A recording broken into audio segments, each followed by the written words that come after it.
ఆయనకి బాగా చెప్పాలా ఆయన ఓకే అర్థమైంది అర్థమైంది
నమ్మకి బ్రహ్మణ మూల కుటుంబకి జాల పెద్దమ్మకి నమ పార్వతీ పదే హర హర మహాదేవ.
సార్ వచ్చారు.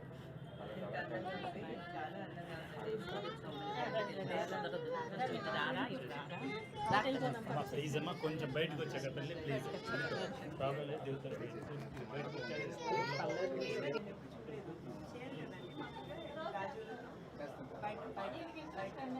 అలంకారంలో కొంచెం బాగా శ్రద్ధ చేసుకుంటాను. చాలా అందంగా ఉంది.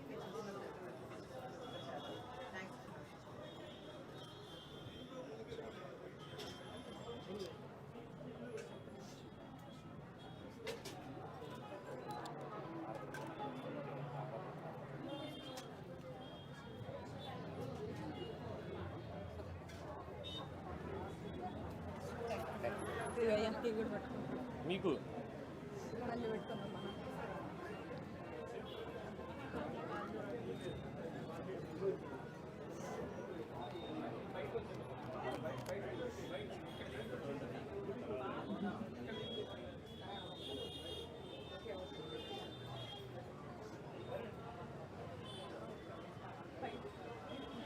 బయటికి రాగానే బయటికి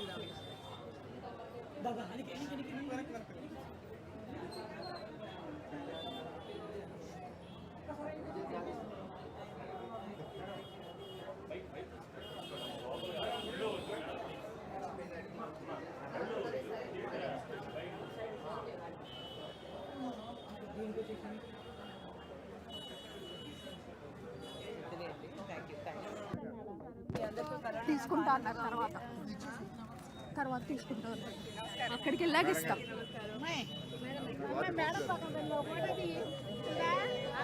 దిగుతారు అది అయిపోగానే దిగుతారు.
ఇది షాపు ఎవరి? ఓ మీద బాబు. పర్వాలేదు. వద్దన్నారు.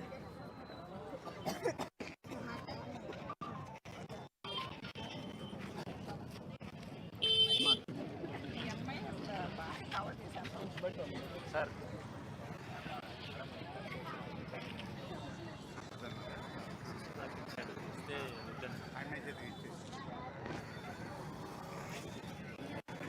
చెప్తే పెట్టు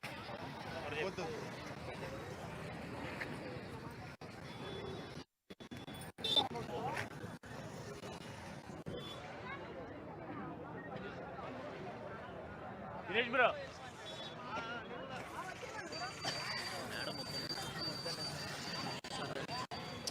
అంటే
చేసిందే అమ్మ రైతు బజార్ ముందు తెచ్చింది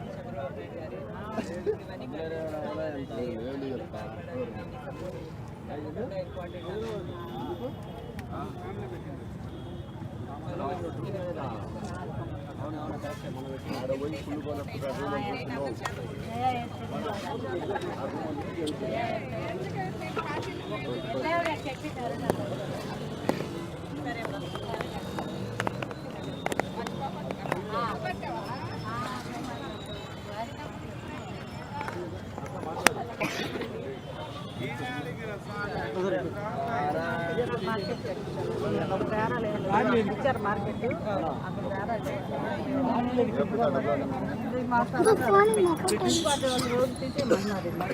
ఇవన్నీ కమిట్మెంట్ ఇచ్చినా కూడా కొత్త మార్కెట్ అనే లొకేషన్ ఇప్పుడు దాకా లేదు. ఇక్కడ కూడా చూసి చాలా కష్టంగా ఉన్నట్టు కదమ్మా. ఇక్కడ షెల్టర్ లేదు. ఈ వేడిలో చేయడం అంటే మీరు మార్నింగ్ మొదలు పెడతారా సాయంత్రం అండ్ రోజంతా చేసుకోవచ్చు కదా.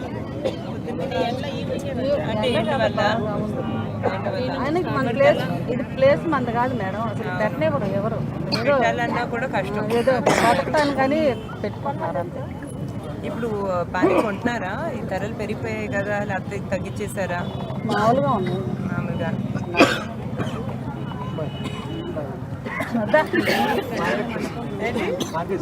మార్కెట్ సెక్రటరీ అయితే ఏంటంటే మామూలుగా బాబాయ్ తెలుగుదేశం ప్రభుత్వంలోనే పగలు కొట్టారు అక్కడ మార్కెట్. డిగ్రీ కాలేజ్ ఎదురండి మా ఈ మార్కెట్ 40 షాపులు. మేము 40 షాపులు మాయి. ఆ కూరలో 10 ఉండేయండి. 50 షాపులు అని చెప్పి మేము ఆ రోజున సరే అంటే అన్నాము. పగలు కొట్టిన తర్వాత ఒక 5-6 నెలలు కట్టిస్తామన్నాం.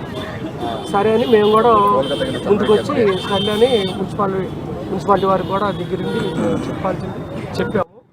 సరే అన్నారు. ఇక అట్లాగే అందులో మళ్ళీ మాట్లాడు పెండింగ్ పడిపోయింది. తర్వాత శంకుస్థాపన చేశారు.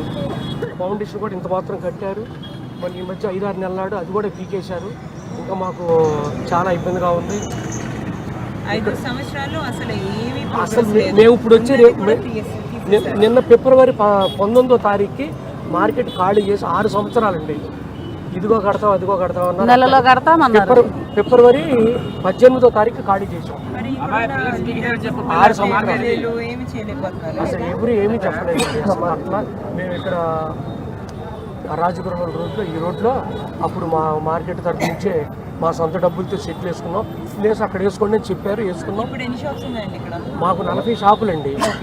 40 షాపులు. అవి కూడా రేపు ఏదైనా గాలి వచ్చినా వర్షం వచ్చినా ఉండే పరిస్థితి అస్సలు లేదండి. గాలి వచ్చినా భయమే, ఇళ్ళకి వెళ్ళిపోవాల్సిందే. వర్షం వచ్చినా వెళ్ళిపోవాల్సిందే. చాలా కష్టంగా ఉంది. రోడ్కి ఇటుపక్క ఇక్కడ అన్ని డస్ట్బిన్లు ఉన్నాయి. అసలు ఏం లేదు. ఇది కరెక్ట్ కాదండి. ఈ కళ్యాణ మండపం రోడ్డు ఇది. ఇక అక్కడ ఏదో ఖాళీగా అసలు ఊర కూర్చోవడం ఎందుకని వీళ్ళు బళ్ళుకి అద్దెలకు తెచ్చుకొని ఈ బళ్ళ మీద పెట్టుకొని ఏదో తొలమ పొలం వ్యాపారం చేస్తున్నారు. అంతేగాని సేవంటిపై అంతేగాని వ్యాపారం అంటూ అసలు ఏమీ లేదండి. వస్తున్నాము వెళ్తున్నాము ఏదో కొద్ది గొప్ప ఏదో. ధరలు కూడా పెరిగేసరికి ధరలు పెరిగినా పెరగపోయినా కొనేవాళ్ళు కొంటుంటారనుకో. వ్యాపారాలు లేవు కాబట్టి ఏంటంటే అక్కడ మార్కెట్ తీసేసిన తర్వాత ఇట్లాగే చిల్లా చిదిరి అయిపోయాం. ఈ 50 మంది కూడా మా 50 మంది ఇక వచ్చి అమ్మేది ఇంతమంది కాకుండా బయట వాళ్ళు వచ్చి కూడా మరి ఏమైనా బతకలేక అక్కడక్కడ ఖాళీ ఉన్న చోట బండ్లు పెట్టుకొని దేవుడు పంపిస్తున్నారు. ఇదండి పరిస్థితి. మార్కెట్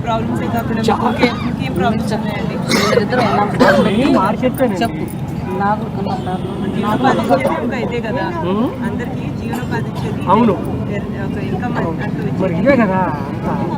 50 మంది ఇక్కడ అందరు తగ్గుతున్నారు. వాతావరణం అంత ఇదిగా సపోర్ట్గా లేదు. అసలు ఇక్కడ కరెక్ట్ కాదు. ఏదో 5-6 వస్తారండి. ఒక 8:30-9 దాకా ఏదో ఒక 500-600 వెయ్యి ఆ మాత్రంలో మీకు ఏమొస్తుంది. మార్కెట్ అంటే మార్కెట్గా ఉంటే వ్యాపారం ఏమైనా మార్కెట్ కట్టించేటట్టుగా మార్కెట్ కట్టించి అక్కడే ఏర్పాటు చేసి ఆలోచన చేస్తే చాలా బాగుంటుంది. అందరికి సపోర్టివ్ గా ఉంది. లొకేషన్ ఒకటి చూసి పాత మార్కెట్ చాలా బాగుంటుంది. పర్ఫెక్ట్ లొకేషన్ సర్వే చేసి ఏదైతే మోస్ట్ బెనిఫిషియల్ గా ఉంటుందో అన్ని వ్యాపారాలు అక్కడే ఉండేది. మీ అందరికి తప్పకుండా అక్కడ చేద్దాం. రైతులు కూడా చాలా కష్టంగా ఉందండి, ఎందుకంటే సేల్స్ తగ్గిపోయాయి అంటున్నారు. అండ్ ఇక్కడైతే లొకేషన్ కూడా బాగాలేదు. అక్కడ అంటే అండి అన్ని వ్యాపారస్తులు ఉన్నాయి. ఇక్కడ ప్రత్యేకంగా కూరగాయలకు రావాలంటే కష్టం. మా దగ్గరకు వచ్చి కూరగాయలు కొనాలంటే 50 రూపాయలు కిలోమీటర్ వచ్చి ఏం కొంటారు? ఎక్కడ దగ్గర 5 ఏళ్ళ నుంచి ఖాళీగానే ఉంటున్నారు చాలా మంది. ఏదో అంతే అప్పులు తెచ్చుకునే వాళ్ళు ఉన్నారు, ఒట్టు పడేవాళ్ళు కష్టం. అది పరిస్థితి. కొంతమంది అయితే షాపులు పెడతాం. నాకు కొంచెం క్యారెక్టర్ ఇస్తారండి. చెప్పు వీళ్ళు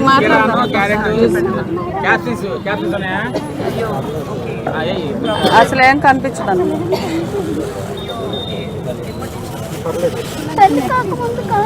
నీట్గా ఒక 30 రూపాయలు 25 రూపాయలు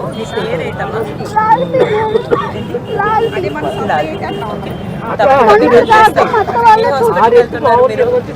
హాస్పిటల్ అవదన్న చెప్తారు. బస్తా వచ్చి ఒక 5 రూపాయలు కట్టేవాళ్ళు. ఎందుకంటే బాగా అనిపించారు. అక్కడ బిల్డింగ్లు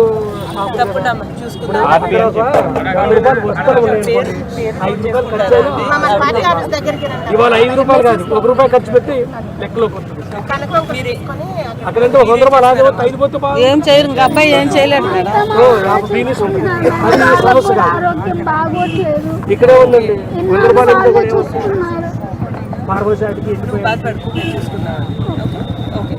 ఫార్మసీకి దాదాపు 45 సంవత్సరాల నుంచి మేము అక్కడ వ్యాపారం చేసేది.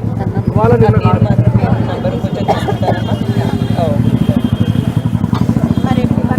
6 సంవత్సరాలు అయిపోయింది. అప్పటి నుంచి ఇబ్బంది.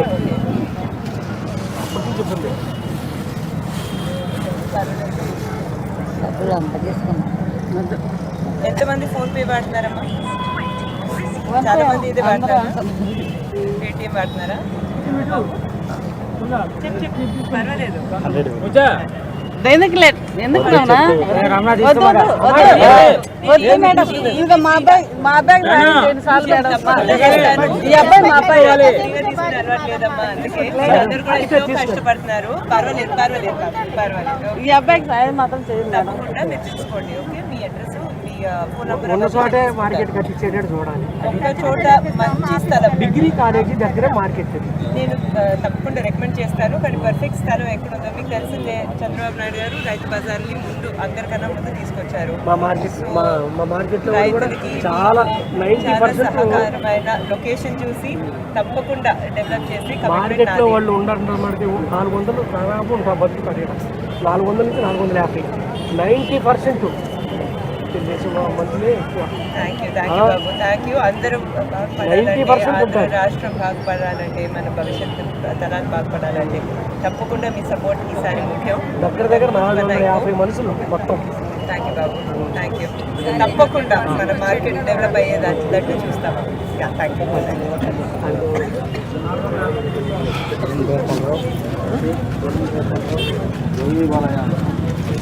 జై బాలయ్య.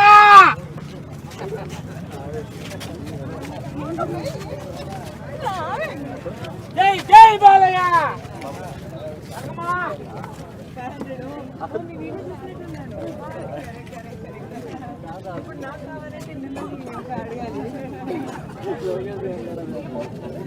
నాకు ఆనందంగా ఉంది.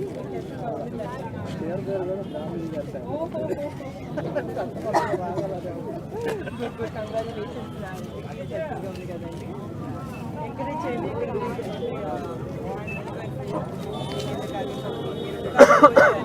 మనమే మన బ్రాండ్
ఇల్లు లొకేషన్ అస్సలు సహకారంగా లేదు కదా, అది చూస్తున్నాను. ఇక్కడ చాలా ఎక్కువ దుమ్ము ఉంది, షెల్టర్ లేదు. మీరు రోజంతా చేస్తున్నారా ఇక్కడ? Okay okay. పొద్దున్న చేయాలంటే వేడి మరి ఎక్కువ కదా,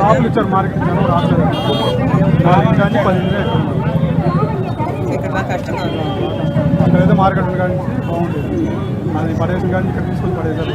ధరలు ఎలా ఉన్నాయి కస్టమర్కి?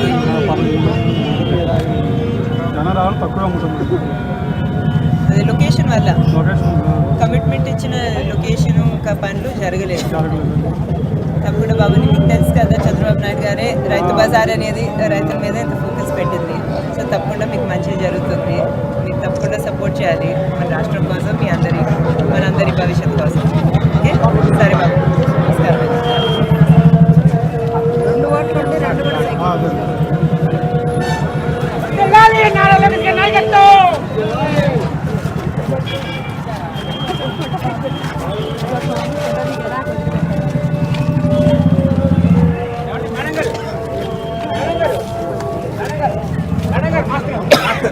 మేడం గారు గిఫ్ట్ అండి, మేడం గారు బుక్ గిఫ్ట్ మాస్టర్ గారు.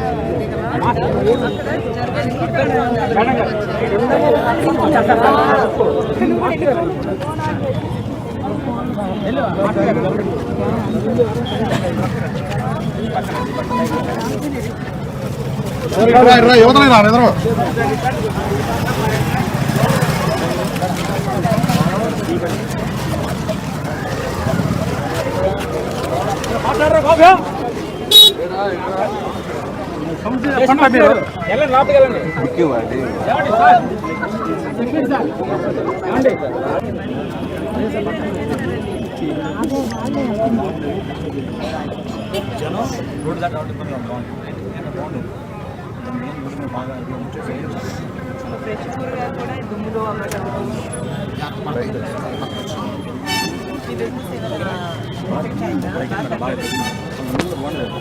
అంటే గత 5 సంవత్సరాలుగా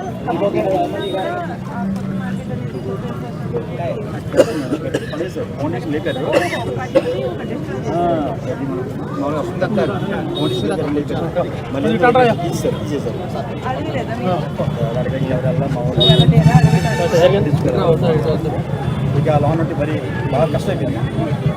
అదే ఆల్రెడీ మనకి కష్టమైపోయింది, ఆడ కష్టమైందని చెప్పేసి అందరూ బయట రోడ్డు మీద వచ్చారు.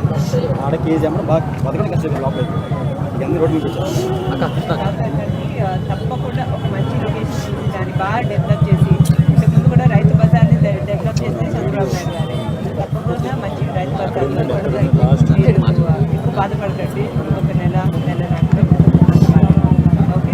థ్యాంక్స్ బాబు, టేక్ కేర్. మీరు బాగా కష్టపడినారు.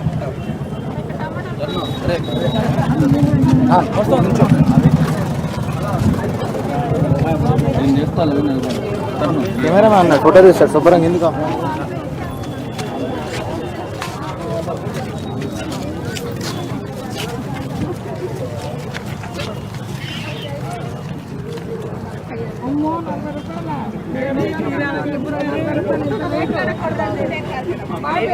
కదా మరి ప్రతి దాంట్లో టమాటా ఉండాలి, టమాటా లేని కూర లేదు.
ఫౌండేషన్ సహా మొత్తం తీసేసి అండర్ గ్రౌండ్ మొత్తం లేపేసి పునాలు సహా లేపేసేసారు ఫౌండేషన్ కూడా మొత్తం లేపేశారు. మొత్తం లేపేసేసి పార్క్ కింద వచ్చేసారు. మొత్తం ఏదో పార్కింగ్ లేదు, మున్సిపాలిటీ హద్దు ఇది అని చెప్పేసి నాన్న మాట మాట్లాడారు. డబ్బులు కూడా తీసుకొని దానికి మార్కెట్ యజమాని దగ్గర డబ్బులు తీసుకొని మొత్తం నాకు చేశారు. మొత్తం మీకు తెలిసిందేనండి, మీ బాధలు నాకు అర్థం అవుతున్నాయి. చంద్రబాబు నాయుడు గారు రైతు బజార్ అనేది మొట్టమొదటి తీసుకొచ్చారు. తప్పకుండా రాబోయే కొన్ని నెలల్లో మంచి జరుగుతుంది. మీ మార్కెట్ బాధలన్నీ మాకు అర్థమయ్యాయి. తప్పకుండా ఒక మంచి లొకేషన్ చూసి ఒక చాలా మోడర్న్, చాలా కన్వీనియంట్ మార్కెట్ అనేది రోడ్ మీద ఆగి మెయిన్ రోడ్ మీద టౌన్ లో దాటి రావాలంటే బైక్ల మీద ఈ టర్నింగ్ యాక్సిడెంట్ మహా కీలకం అయిపోయింది. మనం ఇక్కడ దాని గురించి బాధపడాలంటే రూల్లో రాకపోతే మార్కెట్కి ఊళ్ళోనే బేరం తీసుకుంటున్నారు. చిల్లర కొట్లో రేటు అటు 4 రూపాయలు ఎక్కడ వచ్చాడికి ఖరీదు ఉన్నా అక్కడ కొనుక్కుంటున్నారు. రోడ్డు దాటి వచ్చి యాక్సిడెంట్ అయిపోతుంది, భయపడుతున్నారు జనాలు. ఊరంతా కదండి, ఊరు చివరి వచ్చేది ఏమవుతుందంటే రోడ్డు దాటేపటికి భయపడాల్సి వస్తుంది. బళ్ళు యాక్సిడెంట్ అవ్వడము, ఏదో క్యాన్సర్ లేకపోవడం, కొంచెం ఏదో ట్రాఫిక్ నిబంధన లేకపోవడము, దానివల్ల కొంచెం బాగా ఇబ్బంది అవుతుంది మేడం. లేదు లేదు దాని ముందు 5 లెక్క మొత్తం అప్పుడు ఏమో అయిపోయింది. బెల్ట్లు పోసారు, పిల్లర్స్ చేశారు, దాన్ని కూడా తోసారు. కూడా చెప్పి తీశారు మొత్తం. గవర్నమెంట్ ఏమైంది అనుకున్నా, ఇది మా పొద్దు తీసేయండి, కరెక్ట్ కమర్స్ గారు తీసేయండి, మొత్తం ఇదని తోసారు. మొత్తం అంతా అయిపోయింది, అయిపోయింది మొత్తం తోసారు మొత్తం తోసారు. అదే మాట జరిగింది. రైతులకి, వ్యాపారస్తులకి, పచ్చి వ్యాపారస్తులు, ఎందుకంటే పచ్చి వ్యాపారం ఇది. ఏమన్నా తేడా పడిందంటే మొత్తం అయిపోతారు మేడం. హోల్సేల్ కానీ మనం కొనుక్కొని మనం అమ్ముకుని రైతులు కానీ కొనుక్కునే వాళ్ళు కానీ మొత్తం ఇబ్బందిగా చాలా దారుణంగా తయారవుతున్నారు. తినాలంటే కూరగాయలు తినాలంటే కొనాలంటే భయం వేస్తుంది మేడం. అట్లా ఉంది పరిస్థితి. పెరిగిపోయాయి మొత్తం కానీ మొత్తం కానీ డీజిల్ పెట్రోల్తో మొదలైంది మేడం. డీజిల్ పెట్రోల్తో మొదలైంది మేడం. ఏమన్నా కాదు, డీజిల్ పెట్రోల్తో మొదలైంది మొత్తం పూర్తిగా మొత్తం దాన్ని మొదలైంది. ఆ మొదలైంది దాంతో కొట్టుకుంటా డీజిల్ తగ్గకుండా పక్క రాష్ట్రాలు పోతే డీజిల్ మన ఏపీ కన్నా తక్కువ ఉంది. ఇండియాలో మొత్తం మీద మన ఏపీ కన్నా తక్కువ రాష్ట్రాలు మొత్తం పక్కకెళ్ళి కొట్టుకుపోతా ఉంది. ఏమో లారీలు కానీ యజమానులు కానీ ఆఖరికి ఆర్టీసీలో కూడా కొట్టుకుంటున్నారు. పక్క రాష్ట్రాలకు వెళ్ళి పెట్రోల్ అది పొజిషన్ తయారైంది మేడం. అది చాలా బాధగా ఉంది. అది మేడం చెప్తున్నాను మన విషయం. నేను కావాలని వచ్చాను, నా ఫ్రెండ్ కొట్టింది. నేను మీరు చాలా క్లియర్గా చాలా ఓపెన్ చెప్పాను. మా మార్కెట్ కొంచెం బుక్ ఇస్తాను వచ్చాను. కొంచెం వాళ్ళని నా గురువు అంటే ఆయన నాకు 50 years అండి. ఇప్పుడు నాకు మా గురువు గారు నాకు అక్షరాలు చేసి మాస్టర్ గారు కొంచెం బుక్ తీసుకోండి మేడం. కొంచెం ఏమంటాం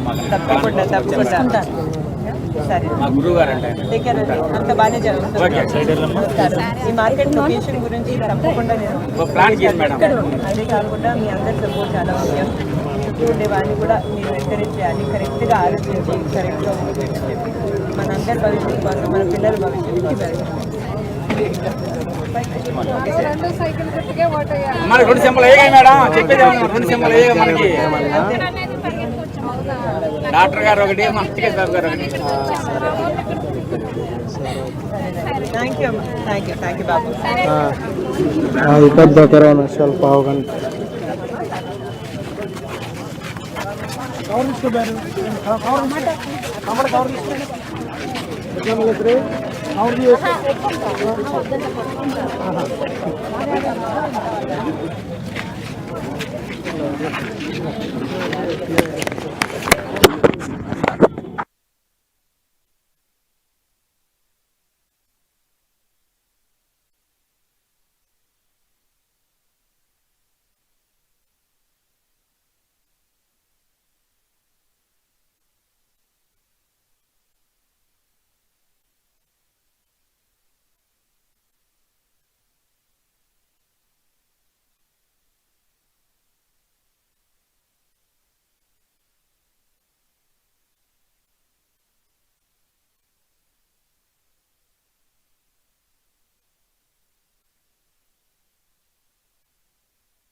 మేడం పైన పడుతున్నాం చూడండి. ఇదివరకు 5,350 దాన్ని ఇంకో సున్నా పెట్టి 53,500 ఇప్పించండి అని చెప్పి 2 చోట్ల విన్నా నేను. అయితే నేనేమంటున్నానంటే 69,000 మెజార్టీ ఇస్తే ఏమైనా గుర్తపడతాడా? ఎక్కువ ఇచ్చామనుకోండి, ఎక్కువ ఇస్తే అంత మంచిదండి. ఒకవేళ మన మంగళగిరి బాగుపడాలి, అదే ముఖ్యం. ఆయనకి కోపం వస్తుందేమో. ఒక ఎక్కువ మెజార్టీ ఇస్తే ఆయన కోపం మనిషి కాదు. మీరు చెప్పండి. 75,000 మెజారిటీ ఇచ్చినా తీసుకుంటారు. ఏపీ వీర వసంత దివ్యాంగుల సంక్షేమ సంఘం రాష్ట్ర అధ్యక్షుడమ్మ. నా పేరు మల్లె లక్ష్మణ. ఇక్కడ ఉన్న వాళ్ళందరికంటే ఎక్కువ పాపం చేసినవాడిని నేను. ఎందుకంటే చెప్తాను, 2019లో ఈ దరిద్రుడికి పనిచేసాం, జలగన్నకి పనిచేసాం. ఎందుకు పనిచేసామంటే అమ్మ, రాజశేఖర రెడ్డి గారు 2 మంచి పనులు చేశారు. అటువంటి ఆయన కొడుకు కాబట్టి ఇతను కూడా రజనీకాంత్, మీ తాతయ్య నందమూరి తారక రామారావు ఉన్నారు కదా, వాళ్ళకంటే పెద్ద నటు. ఆ నటన చూసి మేము నిజమనుకొని మోసపోయి ఆ దుర్మార్గుడిని గెలిపించిన పాపం, అందులో పాపం నాకు ఉంది. అయితేనమ్మా, నేను ఇంకా ఎందుకు పాపాత్ముడు నేను చెబుతున్నానంటే, ఈ దేశ చరిత్రలో కూడా ఎవరూ చేసుకోలేనంత పాపం చేశాను. అరగుండు ఒక మీసం తీర్చుకున్నాను. నా కోసం కదా, నాకు ₹1 కోసం కాదు, నా ఇంటి కోసం. నాకు ఒక 20,000 అద్దెలు వస్తే నాకు హ్యాపీగా జరిగింది. కానీ 20 లక్షల మంది వికలాంగులు ఉన్నారు. నాకు 3 ఏళ్ల వయసులో కాలు పోయింది. అయ్యో, ఆయన కాలు లేదు అని ఈ రోజు వరకు నేను బాధపడలేదు. ఒకళ్ళు నన్ను కొడతానికి ఎవరైనా వస్తుంటే ఇద్దరిని నేనే కొడతాను. ఆ విల్ఫవర్ భగవంతుడు నాకు ఇచ్చాడు. కానీ అందరూ వికలాంగులకు ఇవ్వాల. అందరూ వికలాంగులకు ఆ విల్ఫవర్ ఉండదు. ఇప్పుడు మీరందరూ ఉన్నారు, అన్ని అవయాలు దేవుడు ఇచ్చిన అవయాలు అన్నీ ఉన్నాయి. మీరు డబుల్ MA చేశారు, డబుల్ PG చేశారు, ఉద్యోగం లేదు అనుకుందాం. ఇట్లాంటి దుర్మార్గుడి పరిపాలన ఉద్యోగాలు లేవు కదా. గంజాయి మాత్రం ఉంది, పుష్కలంగా ఉంది. మా చిన్నతనంలోనమ్మా సాధువులు ఎవరో తాగుతూ ఉండేవాళ్ళు. మా ఉక్త వయసు వచ్చేవాడు సాధువులు తాగుతున్నారు గంజాయి అనుకునేవాడు. ఈ రోజున ప్రతి